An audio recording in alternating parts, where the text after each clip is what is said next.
Bom dia a todos.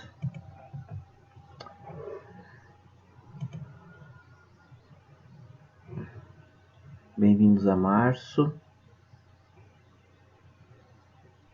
Um ano nessa vida de isolamento, né? Mas vamos torcer e trabalhar para tudo passar logo, né? Pelo menos o que depender da gente. Alguém levantou a mão? Foi sem querer? Quer fazer uma pergunta?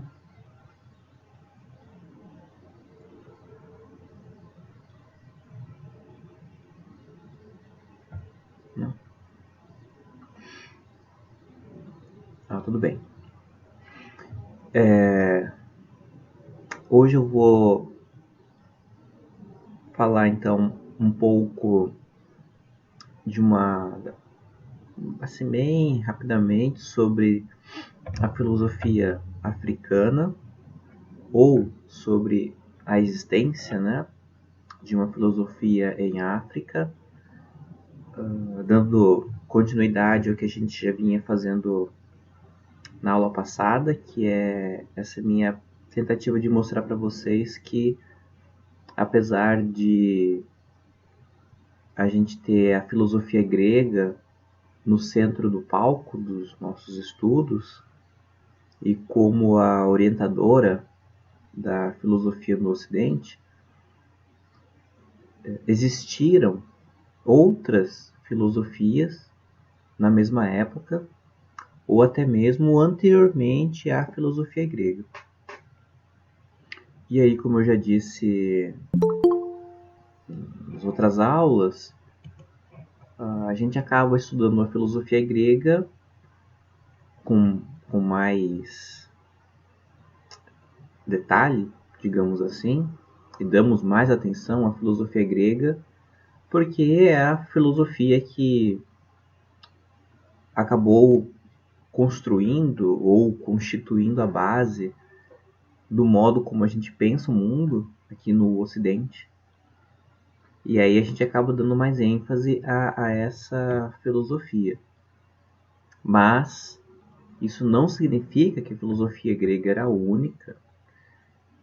E também não significa dizer que a filosofia é um fenômeno grego, ou exclusivamente grego. Alguns livros antigos de história da filosofia, e até assim, alguns atuais mesmo, sempre não, né? Alguns eles costumam chamar de filosofia como sendo o milagre grego, como tendo sido uma criação ou uma descoberta apenas dos gregos.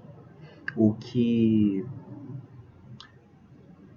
estudos atuais de arqueologia, de história, mostram que é uma ideia equivocada, porque outros povos também faziam filosofia, e até mesmo os gregos, eles aprenderam filosofia com outros povos. É isso que as últimas pesquisas têm demonstrado.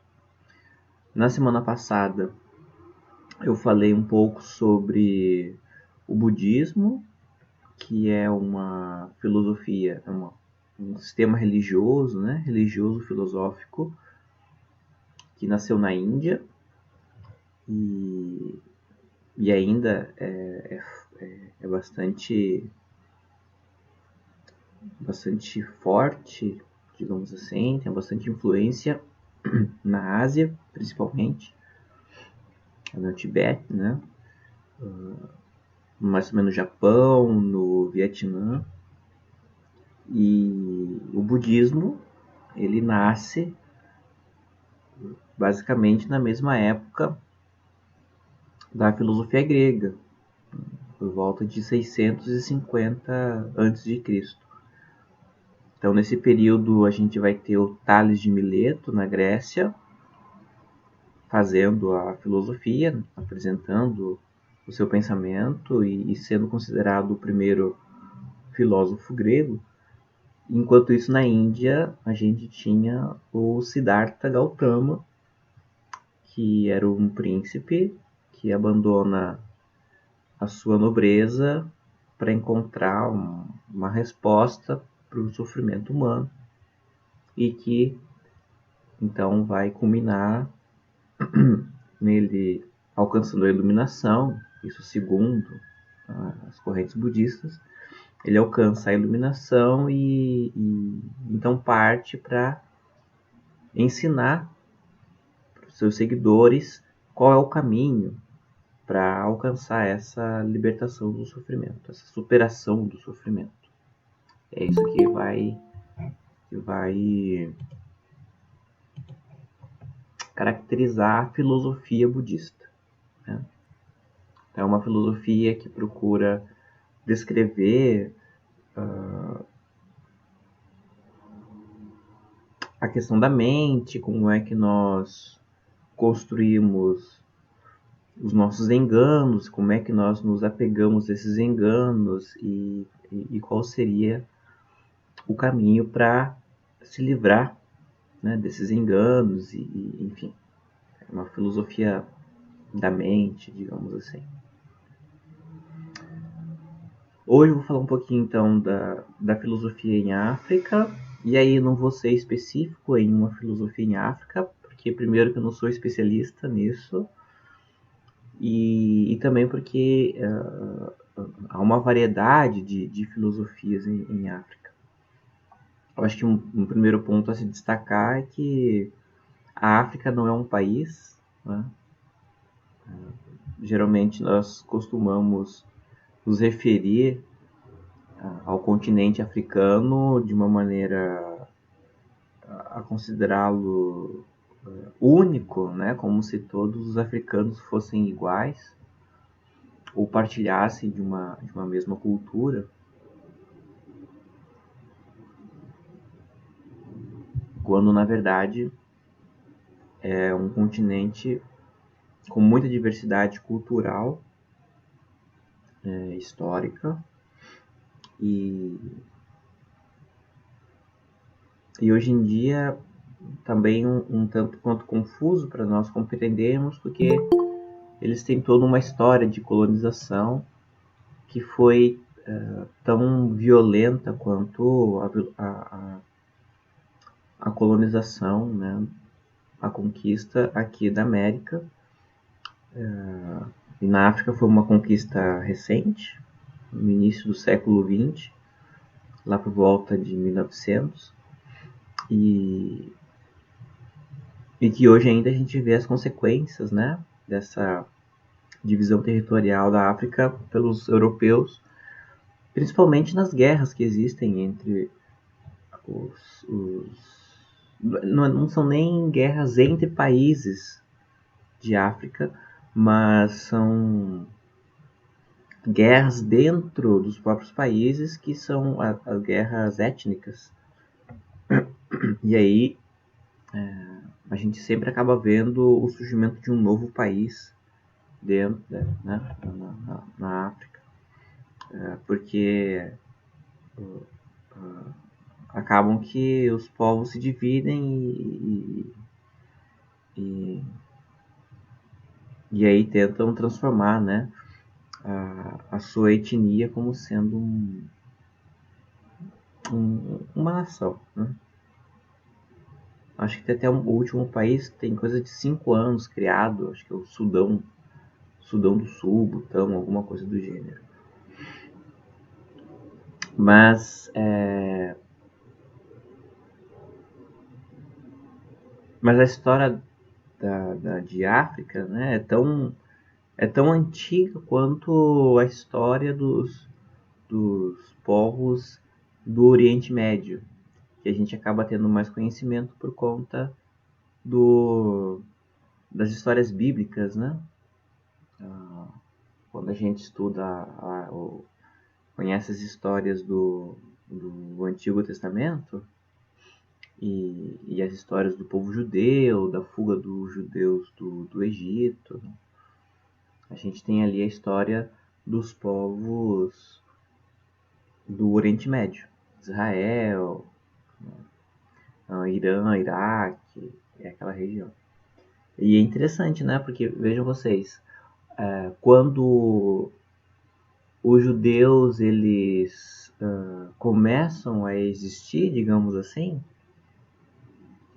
começam a assumir uma identidade de povo,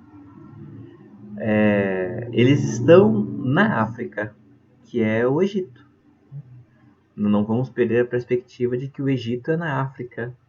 Às vezes a gente olha o Egito como sendo uma, sei lá, uma coisa fora do mundo, né? Principalmente quando a gente pensa no Egito dos faraós, aqueles povos tão tão cultos, né? Aquelas histórias fantásticas. E isso também se dá muito porque os antigos filmes, Cleópatra sei lá, a Múmia, né? Sempre retratam ou retratavam majoritariamente os povos do Egito, os egípcios, né, antigos, como sendo brancos de olhos azuis, ou seja, europeus.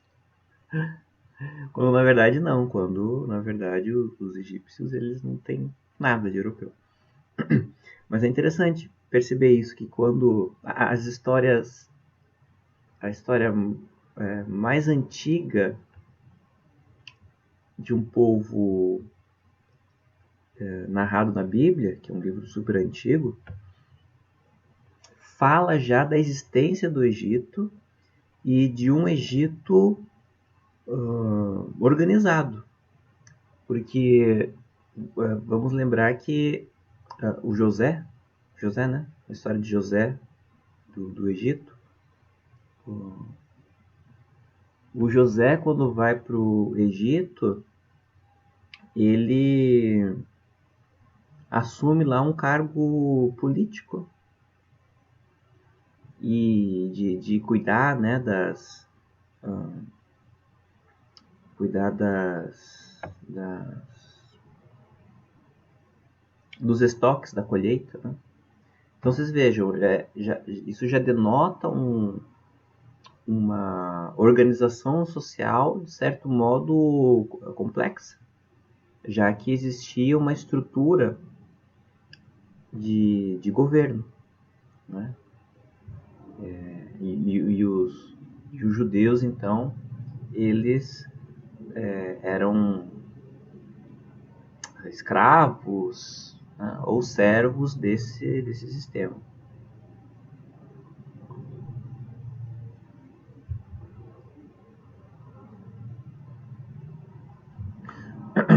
O Jonatas pergunta aqui se a África é dividida em várias culturas diferentes. Sim, Jonatas. A África é dividida em muitas culturas diferentes, né? E culturas que a gente chama de culturas tribais. E antes da invasão dos europeus e da divisão da África do modo como a gente conhece hoje, a gente tinha lá as tribos que conviviam relativamente bem entre si, né? Porque cada uma tinha o seu espaço enfim, e conseguia constituir a sua identidade. Quando os europeus eles conquistam a África e aí dividem em países, né, da maneira como a gente conhece hoje, eles juntam essas tribos que muitas vezes eram inimigas e aí acontece o que a gente acompanha ainda hoje, que são essas guerras civis infinitas, né, que tem lá. Por exemplo, Angola, né? Angola terminou sua guerra civil no início dos anos 2000.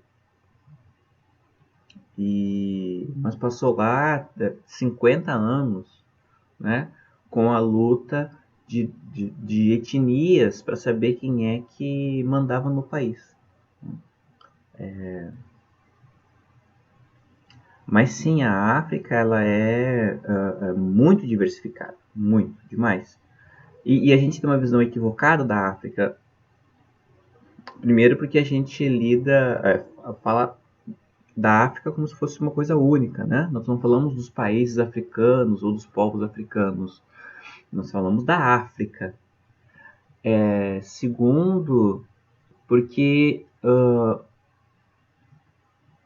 a gente tem conhecido a história africana ou a ideia de uma identidade africana a partir das religiões de matrizes africanas, né?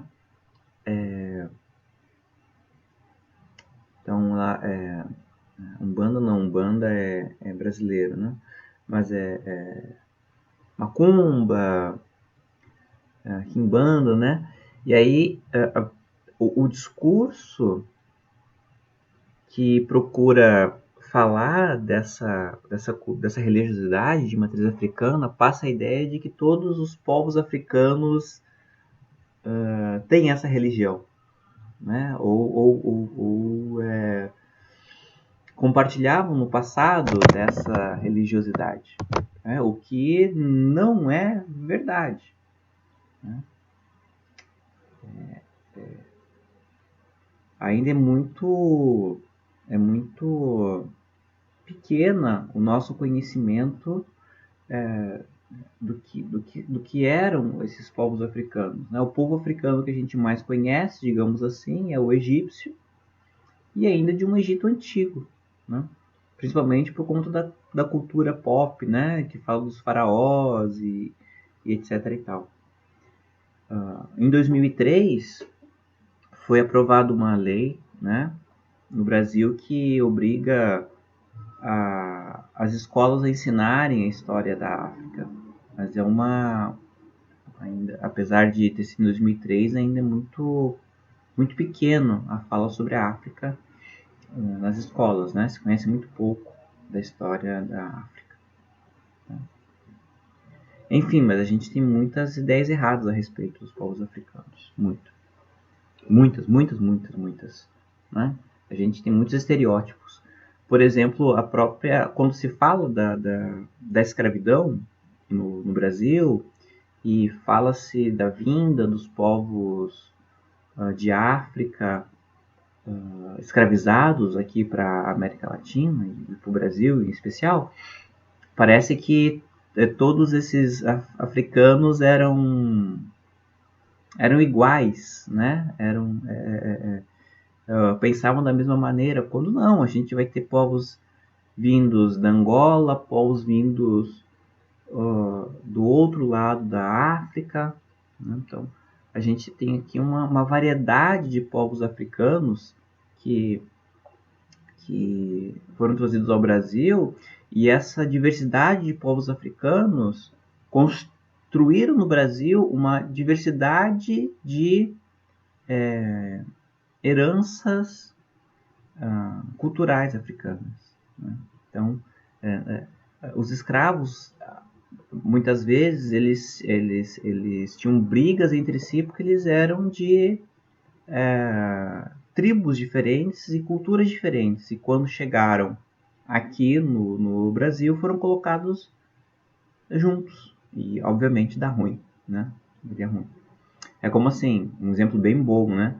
É como se tivesse lá a tribo de Natividade, a tribo de Porciúncula e a tribo de Tombos. E aí o Itaperuna ia lá em Natividade, Tombos e Porciúncula, escravizava alguns, né, alguns dos seus habitantes e colocasse todos morando junto, trabalhando junto, e tratasse todos como o pessoal da divisa com Minas, né? E obviamente daria ruim, né? Pensando assim que Natividade, Thomos e Porciúncula eram povos que não tinham uma amizade, assim, né? Muito tranquila, era tudo muito bom, enquanto cada um ficava no seu quadrado, né? Quando começava a se juntar, não daria certo, né? Foi isso que foi feito com os povos da África, né? Foram trazidos assim como se fosse um pacote único, uma coisa única.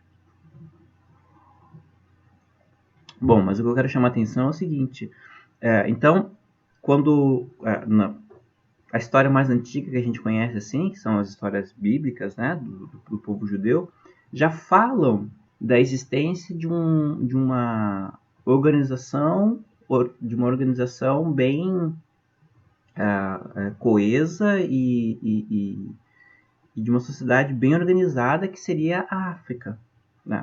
Ó, o ato falho, né? Que seria o Egito, né? O povo egípcio. E aí, como eu disse no começo, essa sociedade organizada e até de certo modo complexa, ela vem sendo confirmada a partir das descobertas arqueológicas, né, que tem mostrado que no Egito já se tinha conhecimentos matemáticos bastante avançados para a época, conhecimentos astronômicos. Os egípcios já tinham um domínio da escrita, né, coisa que os gregos vão ter a partir só do ano 900, do ano 1000. Né, os egípcios já tinham o domínio da escrita, né, já tinha uma organização política consolidada, né, enfim, já tinha uma engenharia bastante avançada. Haja vista as pirâmides, que até hoje ninguém sabe como foi construído. Como foram construídas as pirâmides. É tão assim impressionante como que os egípcios antigos dominavam a engenharia que chega-se ao ponto de afirmar que as pirâmides elas foram construídas por extraterrestres. Tem um livro muito famoso, né? Que era. Eram os deuses astronautas. Não sei se vocês já ouviram falar desse livro, mas fez muito sucesso num passado recente. Né? Eram os deuses astronautas que defende a ideia de que os deuses egípcios do passado, eles na verdade eram ETs que vieram para a Terra e tiveram contato lá com os egípcios e aí construíram as pirâmides. Enfim, né? Isso mostra o nosso espanto com o conhecimento, né, de engenharia dos egípcios antigos. Tem até o filme Predador versus Alien, né? Alien versus Predador, que se passa na pirâmide do Egito, né? E aí a pirâmide, segundo o filme, seria um lugar de... seria uma arena da luta entre entre, entre os predadores e aliens. Mas era uma pirâmide no espaço, se não me engano, em outro planeta. Segundo o Jonathan, seguindo essa lógica, os gatos são alienígenas.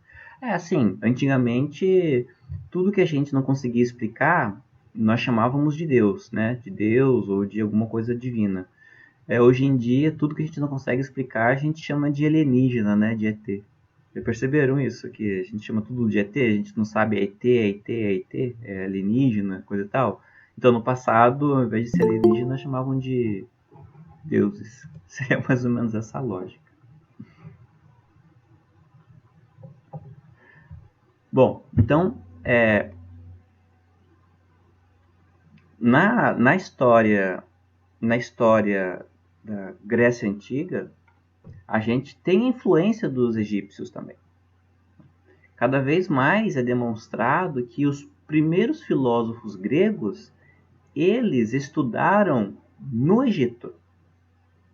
Então, o Tales de Mileto, o Pitágoras, o Anaximandro, Anaximenes, todos eles tiveram passagens pelo Egito e começam a apresentar as suas ideias depois da volta deles do Egito. Então, o Pitágoras mesmo, ele passou 22 anos no Egito. E algumas histórias a respeito de Tales de Mileto se passam no Egito. Né? Então, assim, a gente pode dizer que os primeiros filósofos gregos, eles aprenderam a filosofar no Egito, digamos assim. Rodrigo, são nomes estranhos porque são outra cultura, né? Outra língua.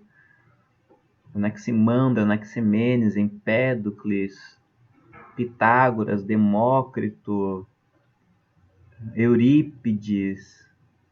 Todos esses nomes vocês vão ver um pouquinho. Mas é melhor do que os nomes dos egípcios, né? Que é Amontep. Não consigo nem gravar os nomes lá. Bom, então, os gregos, digamos assim, eles aprendem a fazer filosofia no Egito, né? O próprio teorema de Tales e o teorema de Pitágoras, que vocês estudam na matemática ainda hoje, e recebe o nome dos gregos, né? O teorema de Tales, que é o Tales grego, e o teorema de Pitágoras, que é o filósofo grego. Na verdade, já existiam essas funções no Egito. Hoje em dia, se tem os registros de que essa matemática que calcula a área de triângulos, ela já tem existência anterior no Egito. Muito tempo antes do que Tales e Pitágoras apresentarem essas fórmulas. Né? Então a gente dá os créditos para as pessoas erradas, digamos assim. Né?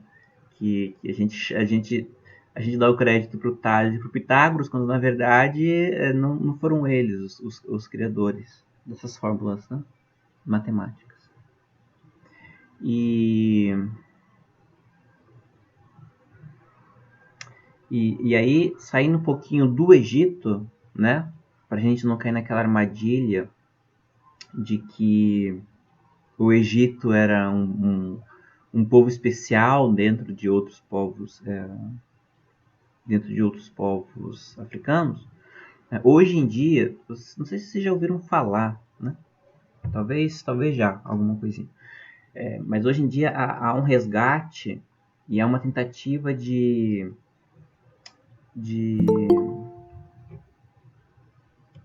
tornar conhecido, né, uma filosofia que permeia muitas culturas africanas, que é a filosofia Bantu. Vou escrever aqui no chat para vocês. A filosofia Bantu. Que é a palavra mais famosa dessa filosofia, né? E aí quem é do movimento negro, milita no movimento negro, já deve ter ouvido falar, que é a palavra Ubuntu. Eu não sei se vocês já ouviram falar.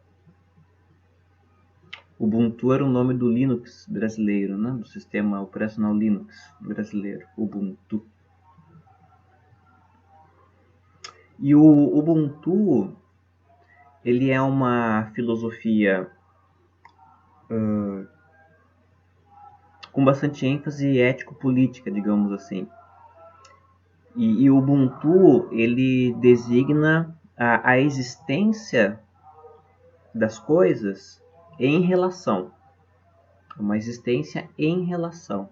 Então seria assim, eu existo porque vocês existem.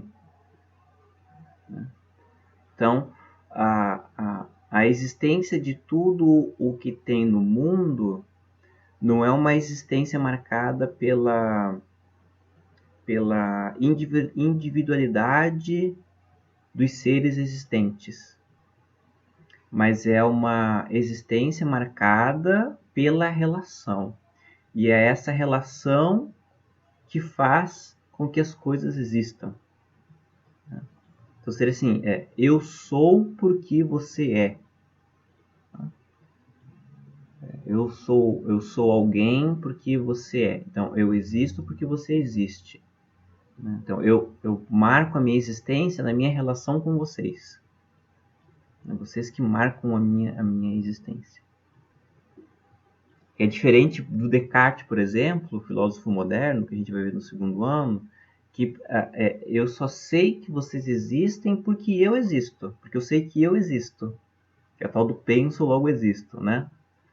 Então, para Descartes, eu sei que o mundo existe tendo a certeza da minha existência. No Ubuntu, não. No Ubuntu, eu sei da minha existência porque eu sei da existência de vocês, a existência dos outros, da natureza como um todo. Então, vocês vejam, uma perspectiva completamente diferente do modo como a gente pensa hoje, né? Enquanto a gente pensa hoje a partir da individualidade, o Ubuntu, ele pensa a partir da coletividade, né? E aí a filosofia Ubuntu, ela projeta, então, um mundo de relação, um mundo, quando eu digo mundo, né, é para além da sociedade humana, né? Ela projeta um mundo de relação, de coletividade, de... como é que é a palavra? De apoio, de conjunto, né? E é isso que marca a existência do mundo como um todo, né? E aí dentro da filosofia Bantu, então, vai ter as diferenças de classes, né, entre as coisas existentes. Então, por exemplo, isso é legal porque, assim como nos gregos, os seres humanos eles são marcados pela racionalidade, no Bantu também, né? Na filosofia Bantu, a humanidade é marcada também pela... não é racionalidade, né? Mas é pela esperteza, né? Pela inteligência, pelo sorriso. E aí vai ter lá a classificação dos seres não espertos, né? Os vegetais, os animais, e vai indo, né? E uma coisa interessante também é que na filosofia Bantu é muito importante a linguagem, né? Porque é a linguagem que faz com que nós tenhamos relação, né? A relação entre os humanos e a constituição da vida coletiva humana, ela se dá pela linguagem. Que isso Aristóteles vai dizer lá no ano 350 antes de Cristo. O Aristóteles vai dizer que o que diferencia os seres humanos dos animais é a linguagem, e a política seria importante porque é na política que a gente exercita a linguagem, né? Então é na política que a gente desenvolve a nossa humanidade, porque é na atividade política, não política partidária, né? Mas política enquanto a gente sentar para conversar para resolver os problemas. É na política que a gente desenvolve a linguagem, que é a marca humana. Mas isso também já era dito na filosofia Bantu, né? Que a filosofia é uma das filosofias de África, né? Então, assim, a gente tende a ter muita pena, muito dó dos povos africanos, porque imagina que eles não são desenvolvidos, né? A gente tem uma visão ainda deles muito de que são um povo tribal, como se fosse índios, né? Porque as imagens que passam pra gente é essa. Se a imagem do Brasil no exterior é marcada pela Amazônia e pelo Carnaval, então todo mundo acha que a gente no Brasil anda pelado na selva, a imagem que passam para a gente da África é de povos que vivem no deserto, em ocas, né? Enfim, não tem desenvolvimento nenhum. Né?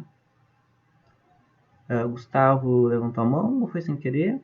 Quer falar alguma coisa? Sem querer, ok.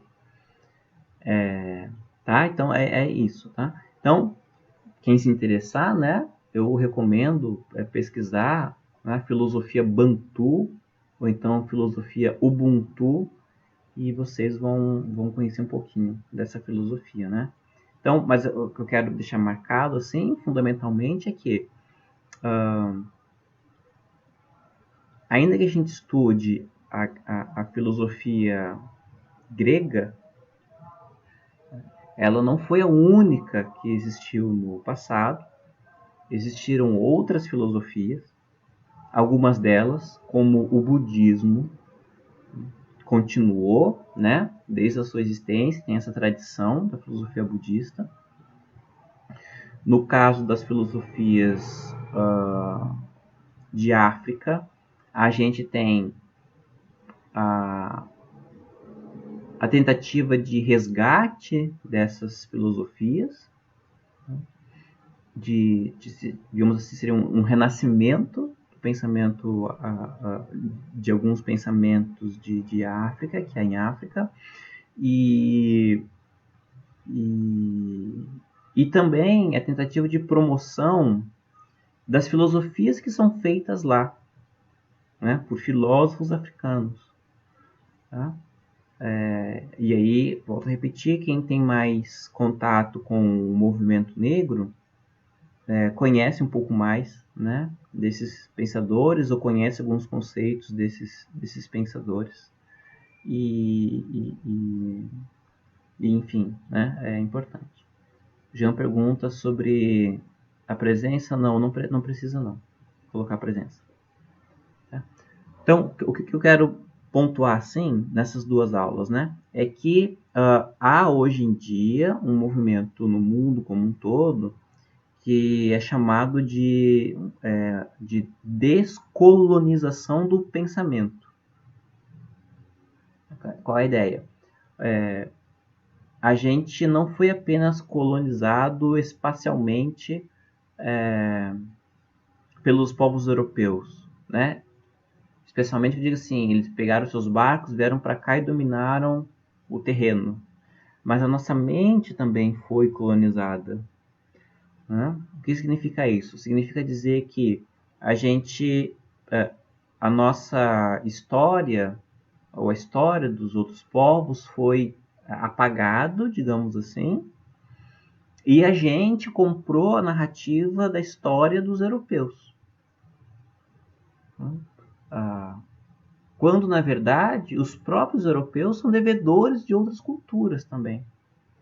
Então, esse movimento de resgatar filosofias outras que não são as filosofias que constituíram a filosofia europeia é uma tentativa de mostrar a diversidade da vida humana, a diversidade da história humana, né? E também apresentar perspectivas diferentes da perspectiva de vida e de construção de mundo que os europeus produziram.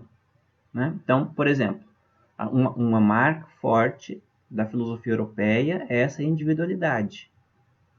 Né? Essa individualidade que a gente cultiva, né? Então, o eu, a minha felicidade, o meu direito, o meu prazer. Né? Então, a tentativa de trazer o Ubuntu é essa perspectiva da não existe o eu sem os outros. Tá? Não é possível que eu seja feliz enquanto eu vivo numa sociedade precária. Não é possível que eu pense somente na minha felicidade, achando que a minha felicidade independe das demais estruturas sociais. Isso não é possível que seja assim. Né? Então, como se fosse um contraponto. Né?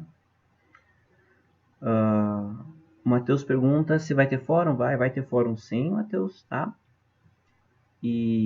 Mas aí esse fórum eu vou abrir só na próxima semana, que é quando eu falo da filosofia grega, tá? E aí eu abro um fórum dá conta dessas 3 aulas todas, tá bom? Em vez de abrir 3 fóruns, eu abro um fórum só para tudo isso. E o Jonatas pergunta, fala que é tudo troca de espelho, né? Na verdade, assim, a parte bonita da história é dizer que os americanos, né, eles venderam a sua alma, a sua cultura em troca de espelhos, né? Quando na verdade não, quando na verdade os europeus, tanto aqui na América quanto na África, chegaram atirando, né? A verdade é essa. Eles chegaram passando fogo e depois teve a negociação, né? Bom, então é isso. Espero que eu tenha conseguido mostrar para vocês, né, a diversidade de filosofias do passado. Eu falei só de 2, mas tinha aqui as filosofias da América, tinha as filosofias do Oriente Médio, né? Enfim, tiveram muitas filosofias no passado. E acaba que a gente estuda a filosofia grega por conta, né, dessa colonização da Europa, tá? E é isso. Semana que vem a gente fala então das características da primeira filosofia grega. E eu acho que a gente já vai acabando, né? Não vai dar tempo de chegar nem em Sócrates, eu acho. Bom, mas a gente vai vivendo, tá? A gente vai chegar aonde der para chegar. Tá bom, gente? Então se cuidem e até semana que vem.